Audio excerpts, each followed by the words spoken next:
Is President Trump being taken for a ride by North Korea? John Bolton thinks so. I'm Scott Ott, and this is Right Angle with Stephen Green and Bill Whittle. And gentlemen, John Bolton, cut free from the White House as National Security Advisor within the last month and a half or so, made some public remarks reported on by Politico.com in which he had some criticism, although not by name, for President Trump's approach to North Korea. And let me just read you one little snippet from this Politico.com story. It said that Bolton appeared to ridicule Trump's fixation on the spectacle of meeting with Kim, meaning President Kim Jong-un of North Korea, arguing that even a partial agreement would disproportionately benefit North Korea. Bolton asserted that one of the consequences of letting North Korea go unchecked was that they would become the Walmart or the Amazon of deliverable nuclear weapons. There are questions, he said, that need to focus our attention,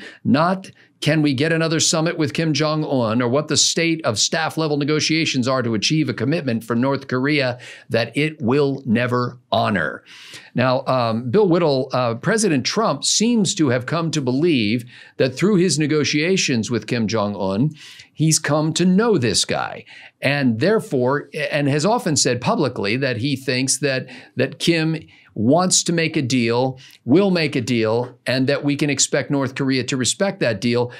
John Bolton says quite the opposite and gives the sense, although he doesn't say it this way, that President Trump is being played. Bill, whose word do you tend to want to trust in a situation like this? A guy who's essentially spent his career in foreign policy engagements, or a guy who was a businessman in New York? I have a real simple answer for that, actually. I think without, this is my personal opinion, I think John Bolton knows far more than Donald Trump about international relations. And I think Donald Trump knows far more about personal relations than John Bolton does. So the question is, which one of these two approaches is right? In the case of North Korea, the personality is the state. That's just the way it is in North Korea. That's why they're in so much trouble. And so when somebody like John Bolton says we're going down the wrong path, that gets my attention. I'd be lying if I didn't, I'm not going to just retriangulate my position on everything. I think the guy is an extremely knowledgeable guy, and I think he's a hard-nosed guy. And I think hard-nosed, cold-eyed, realistic look at the world is something that we haven't been doing for a long time. With that said, Donald Trump has had personal dealings with so many people, not only so many people, but so many different types of people, not only domestically, but all around the world.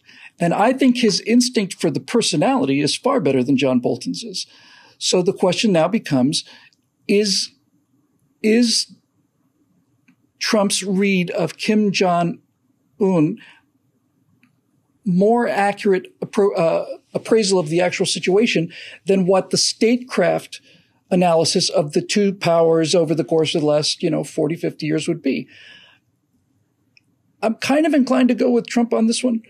I think that, here's what I think. I think that Bolton is again taking a very rational, clear-eyed view of this situation.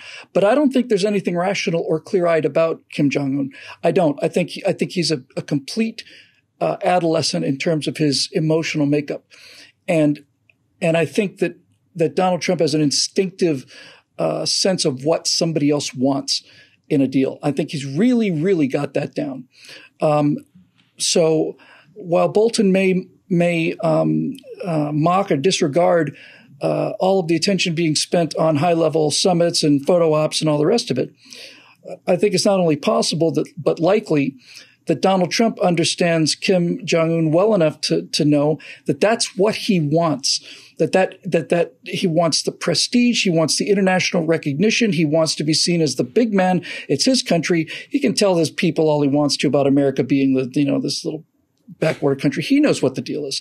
For him to be seen on the stage, standing side by side with an American president who towers over him by 1.5 feet, apparently, may in fact be what he needs and what he wants.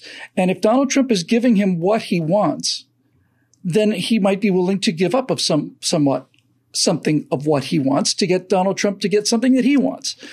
So I guess in conclusion, I would just say I take John Bolton's view seriously. And one of the reasons I take it seriously is because I tend to agree with him. However, in this case, to say that Donald Trump doesn't have any idea about what's going on here, I think is going way too far. I think when you're dealing with the person who is the state, then the ability to judge the person is the primary factor for success or failure. Now, Stephen Green, I don't think that John Bolton would disagree with what Bill was saying about what Kim Jong-un wants. His basic premise, though, is that any deal that President Trump would be able to make with Kim Jong-un wouldn't be worth the paper that it's written on, not only because Kim Jong-un himself may not be willing to hold up his end of the bargain, but also because it just may not be possible for Kim Jong-un to hold up his end of the bargain and to maintain his hold on power within North Korea, especially if he is seen in any way to be compliant or to be playing into the hands of the United States. Bolton criticized the president for his apparent disinterest in the fact that North Korea has recently tested some short-range missiles, which Bolton said were a violation of UN sanctions, and Japan and South Korea would agree with Bolton's assessment, but the president of the United States seemed to blow that off. Steve, I know we have a lot of viewers who will look at John Bolton and say, well, good riddance, you swamp monster, war hawk. We don't need to have any more of these foreign military entanglements, especially when they hear Bolton say things like, maybe we need to look at North Korea in terms of the Libya solution. Is it possible? Well, the Libya solution was terrible. Is it possible for a war hawk like Bolton to be able to evaluate this situation in a way that would ever please the people who are supporters of Donald Trump? First, let me talk about the so-called Libya solution. It was the stupidest thing we have ever done. Well, not ever, but it was clearly a huge folly. One of the reasons, probably the major reason, North Korea accelerated its nuclear weapons program is we had a deal with Gaddafi. And the deal was he would eliminate his nukes, and he did, and we would respect his regime, and instead we helped depose him. And it was at that point that I can't even remember which Kim was in charge at the time. It super accelerated their nuclear weapons program, which is the place where we find ourselves now. And the Democrats love to talk about Republicans' illegal wars, except, you know, Bush went to the UN, he went to Congress and all the rest.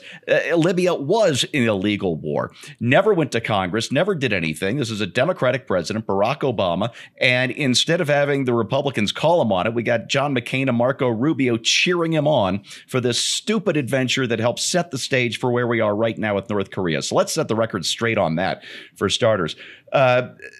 But going back, every American president, going back to Dwight Eisenhower, has been dealt a bad hand on North Korea.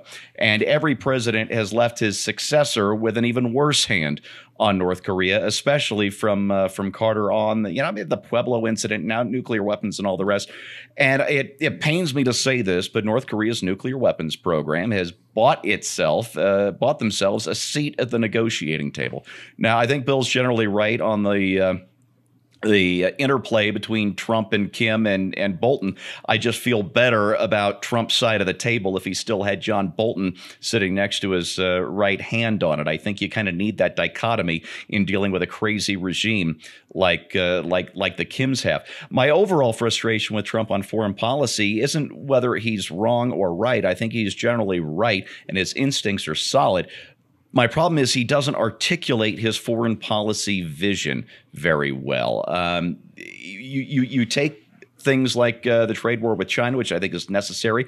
I'm really tired of American dollars financing China's neo-imperialist ambitions, and I think we need to decouple from China to the greatest extent that we possibly can, and I think Trump's doing that. The problem is I just spent the last 20 minutes doing a better job of articulating Trump's China policy than Trump has over the last 4 years since he started running for president. So what I would like him to do is to do that Reagan-esque thing. He's got the Reagan-esque strength. I would like him to do the Reagan-esque vision thing that's been so sorely lacking. And I think if he did, not only would he be more popular in the polls, we would feel more confident as a nation. And I think we would have greater success at the negotiating table were he to do this. So please, Mr. President, let's do the vision thing, as the first President Bush liked to call it.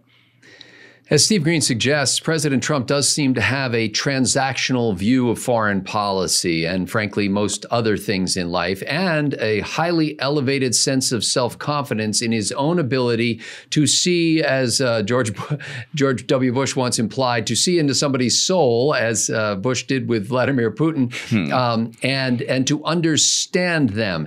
And frankly, I think that President Trump has probably run across a few characters very similar to Kim Jong-un in his dealings within just the community of New York City, New Jersey, the casino business, the bankers trying to, work with unions and construction companies. There was a lot of cement involved and a lot of deals being made, and he looks at it that way. That's not necessarily a bad thing.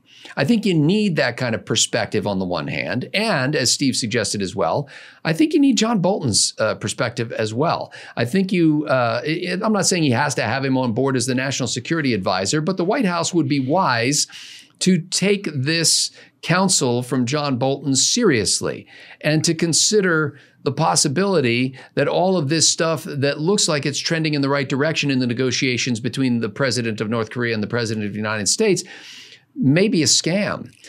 It may be just Kim Jong-un getting as much of his 15 minutes of fame as he possibly can, rubbing shoulders with a celebrity in the United States. And we know he is enamored of Western culture and entertainment.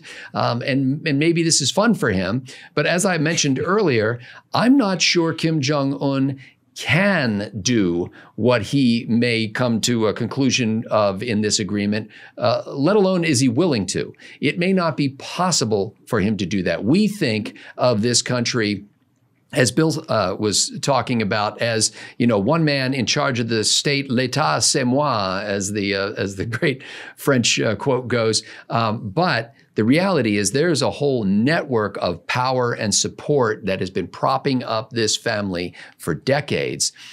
And it's a delicate balance. And Kim knows it.